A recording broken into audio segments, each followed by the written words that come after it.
browns, cambrians, all these sorts of snakes, death adders, etc. But I had never once been bitten by a snake, all right, in captivity. Never once been bitten. Always used safe handling practices. Yes, so we touched on crocodiles.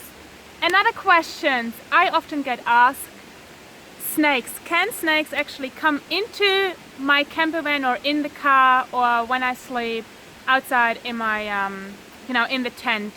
You're right? Your leg, stay still, stay still. Oh. Missed it. Yes. So snakes, yes, please tell us a little bit about snakes, especially for us travellers and backpackers from Europe. So the question, can they come into your camper van or into your car or into your sleeping bag or whatever? Yes, they can, 100%. Are they likely to do that? Not really. Snakes, they avoid you. The snakes don't want to have anything to do with people because to them we are a threat. So if you leave snakes alone, they'll leave you alone. That's pretty simple. At night time, of course, if you're in a tent, zip the thing up. If you're in a camper van and you're elevated, you should be pretty right. It doesn't, like a lot of snakes are arboreal, which means they go in trees. They can climb really, really well. So don't think just because you're in a vehicle that a snake can't get in.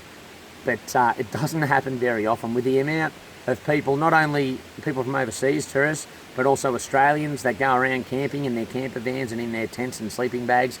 The amount of times that snakes go into your sleeping bag or camper van are very, very few and far between. Very rarely happens. If it happens to you, awesome, that's really, really cool. That's a good story to tell. Don't touch it and try and just let it go out by itself. If it doesn't go out, and you can call a snake catcher.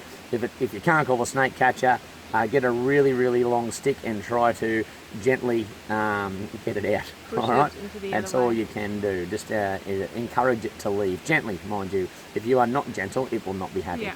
And you could hurt it, of course. And I guess screaming wouldn't be a good idea, wouldn't it? Screaming doesn't. Ah, gotcha. Did you get it? No, I didn't actually. Oh, see, look. Oh, you little bastard. Missed him too. Well. Screaming doesn't do anything. Because snakes have no external ear openings. They are deaf to airborne sounds. Yeah, right. So if you scream, nothing happens. Snake looks at you like you're an idiot. That's about it. Yeah, screaming does nothing. Yeah. There you go. Just leave it alone. Leave it alone. Snakes don't chase you. Snakes won't try and attack you for no reason. If they think they are being threatened, if they think they're in any danger, then they will attempt to defend themselves. That's all it is.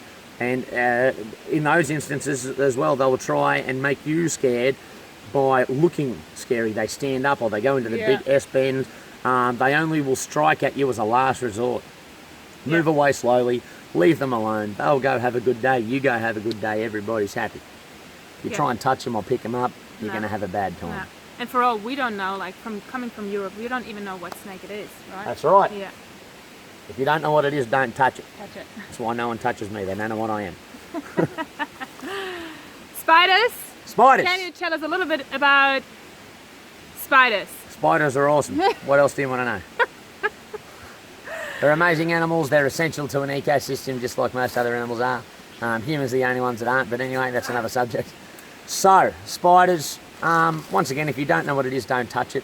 They're not out to get you.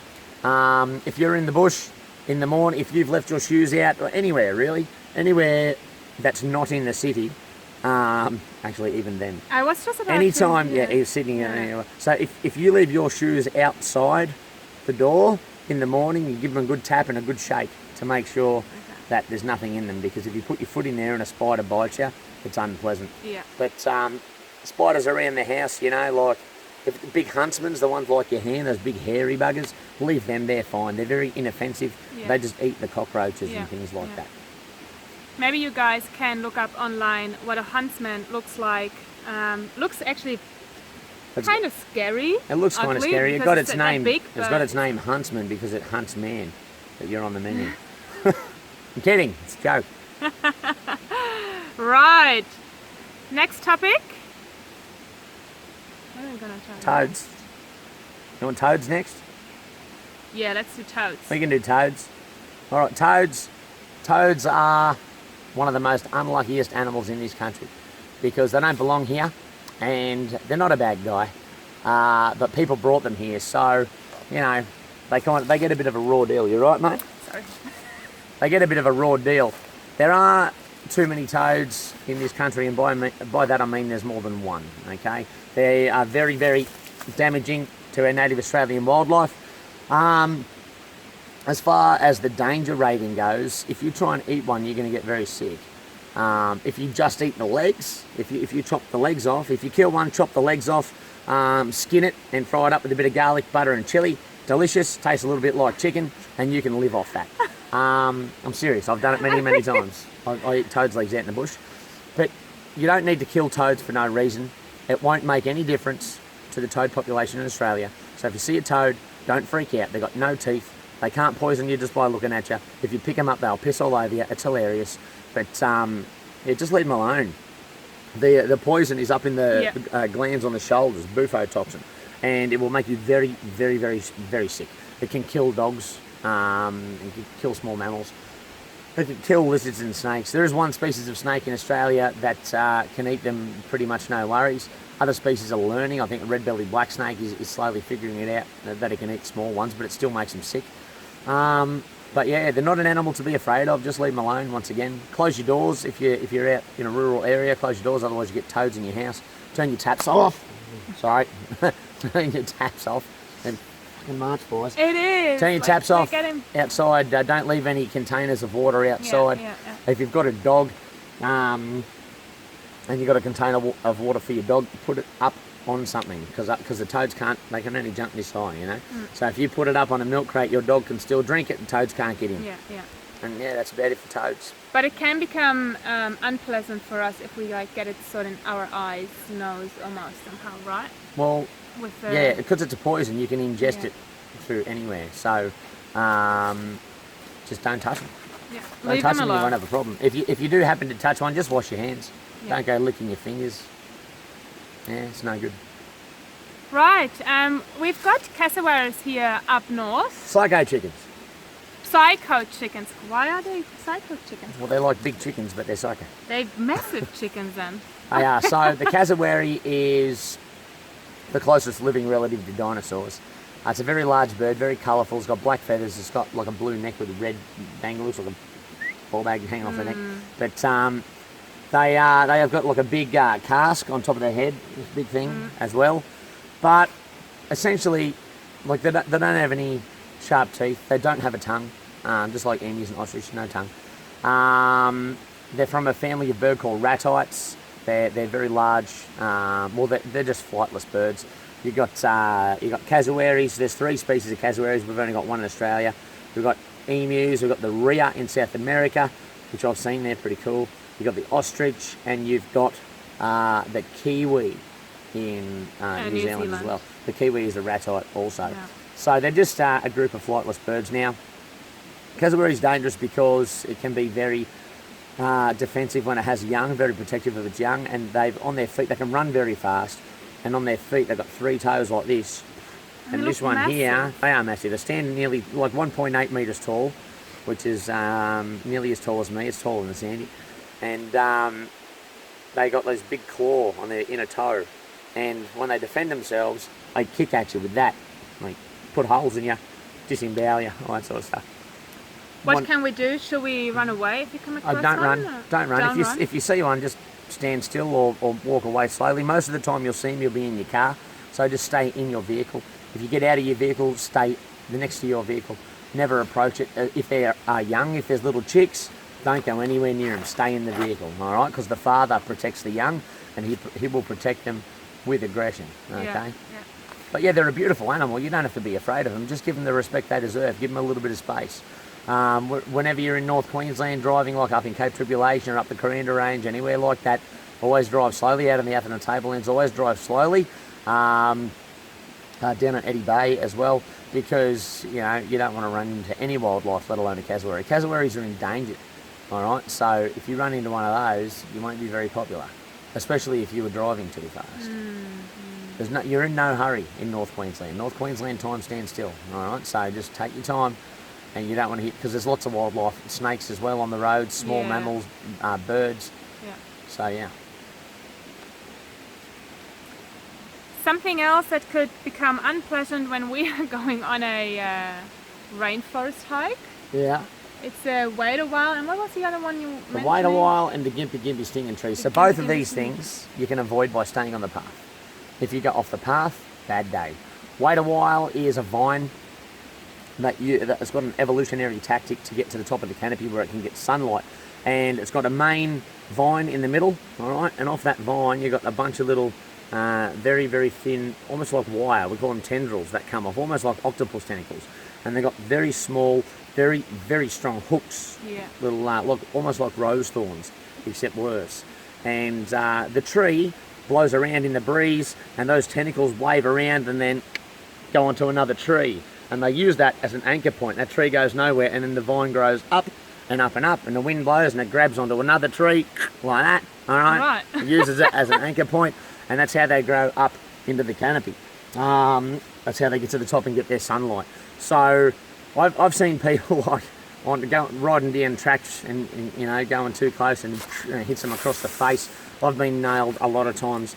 To pick them out of your skin will take a long time. They're super, super sharp and very, very strong.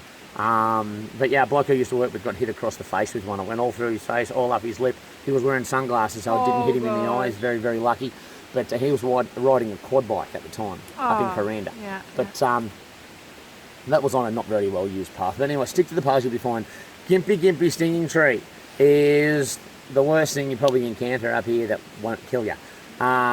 Because it's super, super painful. It's a big heart-shaped leaf with a serrated edge, and it's venomous. It's a venomous plant. It's it is the most venomous plant in Australia, I believe. And on the top and bottom of the leaf, on the stem, on the whole thing, there's tiny little, it's almost like hairs, and they're hollow, like a hypodermic needle. You know, when you get your jabs and things like that. So when you touch it, like hundreds of these things will dig into your skin. Yeah. And the venom inside the plant makes it burn excruciatingly. And because these little needles are hollow, if you touch anything hot, anything cold, anything room temperature, anything at all, even a breeze comes past and it burns because those little hypodermic needles are right near your nerve endings. And it's just excruciating. And this pain can last up to 6 months. They call it the suicide plant. They call it the moonlight plant. They call it a couple of other things. There's a word I call it, but I can't say it on this video. But honestly, I've been stung by it before on the back of my leg, and like 4 months later, finally it was just gone. Finally, 4.5 months later. It's that bad. Very painful. Yeah. So the reason they call it a suicide plant is because a long time ago, a bloke was out in the rainforest and he had to go to the toilet, had to do number 2, you know, dropped a few logs out. And he found a plant very close by that looked like it'd make good toilet paper, and it was a big leaves, stinging tree, big leaves. So he snapped one off and proceeded to wipe his bum with it like this, you know, and his whole bum, his bum hole, his ball bag, the whole bit, and he got all that all over there. And then he started to feel the pain, obviously, and the pain was that excruciating and it wouldn't go away that a short time later he pulled out his gun and shot himself in the head and killed himself. He couldn't deal with the pain. It drove him insane. With horses, people used to have horses going around the rainforest doing exploration and things, and if a horse got stung, the horse would go mad and they had to shoot the horse. That's how bad it is. There's no cure. There's no cure for it that we know of. The Indigenous up here, I've heard that they've got a cure for it, but I haven't tried it because it involves digging down of that said plant and following the root line along and all sorts of different stuff. So yeah, I haven't tried it. So, Sorry. Thanks, mate. Did you get it? Oh no! You didn't even get it. Seems like Belting me up. Didn't even get it. Yeah. Yeah. So that was. So yeah. Wait-a-While. Avoid that. Wait-a-while and gimpy singing tree. Yeah. Shit ass. Cool. I've got one more thing. The goannas. Goannas are lizards. Lizards. What do you want to know? Can they become, run after us or sort of be dangerous to us? Once again, like with most wildlife, they'll leave you alone. If you leave them alone, they'll run away from you. Actually, the only reason they come towards you is if people have been feeding them, or if you, excuse me, 1 second. If you are trying to feed them, then you will have a bad day because they have very, very sharp teeth and very sharp claws, and they can run extremely fast. So if you are trying to feed one, and you run out of food, it's still going to chase you and it might Yeah, bite you, right. okay? I'm talking, their teeth are like razors. They will shred you to pieces. I've seen injuries from these animals before. I've been bitten a couple of times myself, just like in captivity and stuff, just because you have unlucky situations. But yeah, well, if you get done in by a goanna, it's no good. So just leave them alone. Once again, if you see one and it looks interested in your campsite, just ignore it, or kind of pack everything up, you know, get everything up off the table, put it away. Never ever leave scraps out overnight. It attracts animals to your campsite. But yeah, once again, most of the time you leave them alone, they leave you alone. Very few people. Oh my goodness. Wow. Very few people. I think you need to jump in the I didn't do the water again. first yawn. I didn't finish the first yawn. Very few people get bitten by goannas. It doesn't happen very often. So Okay, right. yeah. That gives you a little bit of an idea about our wildlife here. And thank you, Damian. No worries. Too easy, mate. How do you always do? I can't. I've lost And me. you I can't can't do it. I can't Try do it. it. Nah. I tried to do it yesterday. It didn't bloody work. So just I'll get a dog at you. Okay, guys.